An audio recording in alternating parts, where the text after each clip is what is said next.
నీ ప్రాణం అమ్మ, మనదైన రూపం అమ్మ, ఎనలేని జాలి గుణమే అమ్మ.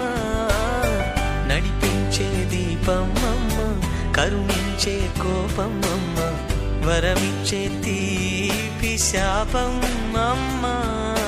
నదవే పలికిన మాటల్లోనే తీయని మాటే అమ్మ, కదిలే దేవత అమ్మ, కంటికి వెలుగమ్మ.